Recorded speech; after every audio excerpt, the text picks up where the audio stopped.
Has man always lived with dinosaurs? Some people say this is absurd, but young Earth creationists who insist that it's true should be able to find examples of man living with dinosaurs in the Bible. First, keep in mind that the first use of the word dinosauria wasn't used until 1841 by famous British scientist Sir Richard Owen, so you won't find the word dinosaur in the Bible. The King James Version of the Bible, written in 1611, has the term dragon 35 times in the text. Newer versions written and put under copyright in the last 50 years, such as the NIV, do not mention the word dragon, but all of those versions originated most likely from the Latin Vulgate, which do mention the word dragon in the text. It's only been in recent times that the publishers removed the word dragon. Obviously, the text has been altered by modern man wishing to push an agenda.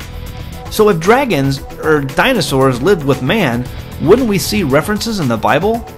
Probably the first and best place to look would be the dietary instructions given by the Creator to Moses in Leviticus 11. In this chapter, every kind of animal is basically covered, and we are told which animals are to be as food and which animals are not. So as we turn to Leviticus 11, let's first pause on verse 20. All fowls that creep going upon all four shall be an abomination unto you. Depending on which Bible version you are using, you will have a number of translation differences. Some Bible versions refer to insects in verse 20, but that wouldn't make any sense because we know that insects by their very definition have 6 legs or more. And verse 20 is clearly talking about 4 legs. You see, the verses immediately before verse 20 are talking about fowl as birds, and the verses immediately following verse 20 are talking about insects. But notice how verse 20 and verse 23 are almost identical in the English, Hebrew, and the Greek. Why would the author of Leviticus put verses that almost say the exact same thing just a couple of verses apart? It's simple. Verse 20 is ending the section of animals considered to be birds or large fowl of the air, and verse 23 is ending the section for flying insects. It's interesting to note that the writer may have considered insects as having 4 legs in verse 23 because usually the back 2 pairs of legs are used for propulsion, and the front pair is used mostly for manipulation and guidance. The mere positioning of verses 20 and 23 should make it seem obvious that one is referencing insects and one is talking about fowl being birds of the air. The modern day translators didn't know what to do with verse 20, so many recent publishers simply changed the word fowl to refer to insects in the text, even though all older versions of the text say fowl.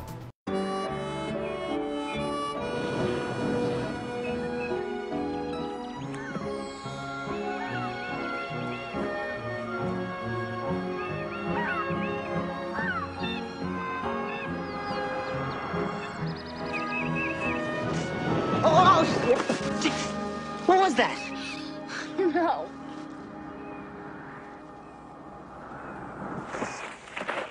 Did you see that?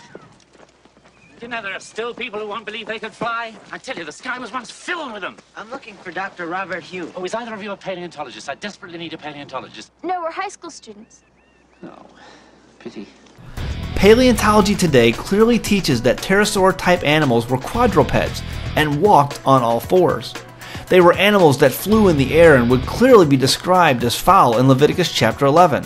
And since we know that other fowl walk on only 2 legs, but pterodactyls walked on 4, they fit the verse perfectly.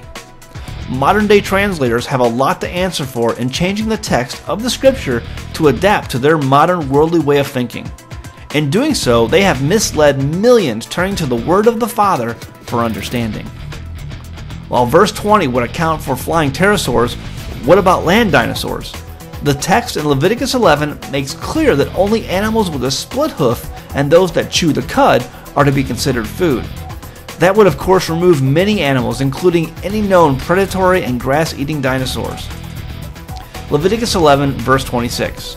The carcasses of every beast which divideth the hoof, and is not cloven-footed, nor cheweth the cud, are unclean to you. Every one that toucheth them shall be unclean.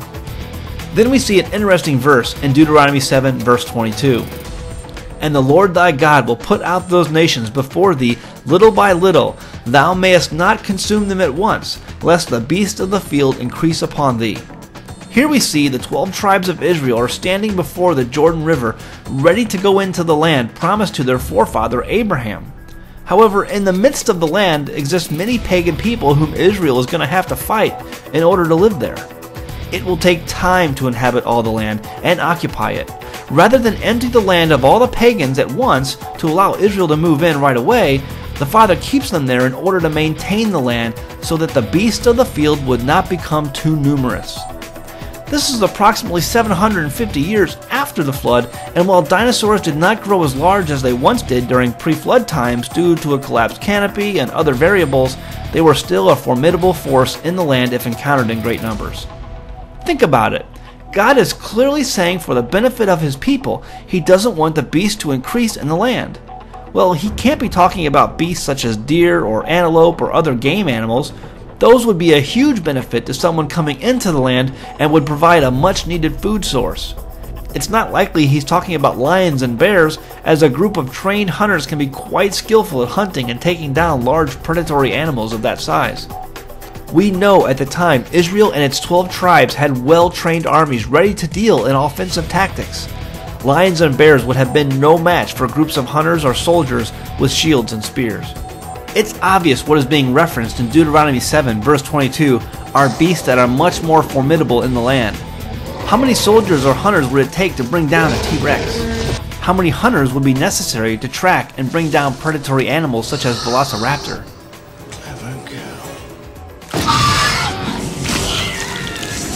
What about removing a menace the size of a sauropod such as a Patasaurus or Brachiosaurus? That could surely bring havoc if one of those walked across your grain fields or wandered into one of your orchards. It would take lots of effort to remove these kinds of beasts, and because these people groups living in the land had already had the land tamed, the Father was letting that continue until it was time for Israel to move in and take over. Large predatory animals have always been pushed to the fringes of civilization. Nobody wants a T-Rex living in the neighborhood. For example, I live in St. Louis, Missouri. Today, at the Jefferson National Expansion Memorial Museum, located directly under the Gateway Arch in St. Louis, you will find a giant stuffed grizzly bear on display in the center of the main lobby area. You will also see 2 grizzly bears on the Missouri State Seal placed inside the state's flag. However, there hasn't been a grizzly bear population in Missouri in my lifetime or even in my grandparents' lifetime. These animals have long been pushed to the fringes of the American frontier. Likewise, for Israel, removing the people in the land of Canaan beforehand would have increased the beasts of the field, indeed just like the text says, thus making the initial inhabitation of the land a lot more difficult. The Bible has the word dragon mentioned in Scripture 35 times in the King James and early Greek manuscripts. Most modern Bible publications such as the NIV or ESV and others have taken out these references and replaced them with words such as jackal or serpent. They did this because the publishers were convinced that there were no such things as dragons because we have been erroneously led to believe that these creatures lived millions of years ago.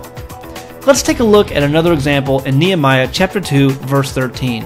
And I went out by night by the gate of the valley, even before the dragon well. Now, if you have a modern copyrighted translation, chances are the word dragon has been replaced with another word.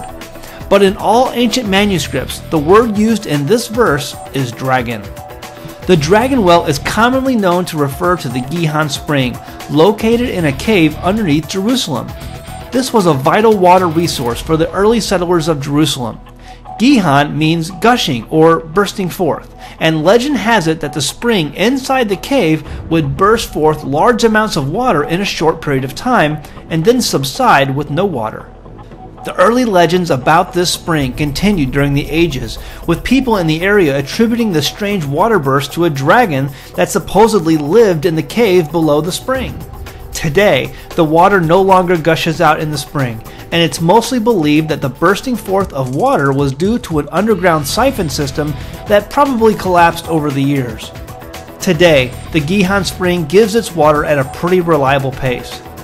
But what's interesting is the legend of a dragon living in the cave. Why a dragon? Why make up a story about a dragon living in a cave if there were not other stories of other dragons living in other caves? What should seem obvious to anyone is that in ancient times there was enough familiarity with dragons to think that maybe there was one living in the cave of the Gihon spring that was somehow causing the water to burst up out of the spring. This was before the times of Hollywood and movies with special effects. This was also before you could visit expensive and well-funded museums to see the bones of dinosaurs on display. So why the story of a dragon if the existence of dragons is supposedly fanciful modern-day fiction? We know from historical documents that soldiers from Alexander the Great's army encountered dragons in caves. Historical scribe Anaxagoras writes that Alexander's army encountered a great hissing monster inside of a cave in India. The locals worshipped the creature as a god and begged Alexander to leave the beast alone. It was written that the eyes of this dragon were the size of a Macedonian shield. Many other legends and stories exist concerning dragons living in caves. Another such example is the literary story of Siegfried, who comes to kill the dragon Fafnir, who also lives in a cave. History and literature give many examples of dragons living inside of caves. For more videos and studies, visit our website at newtotorah.com.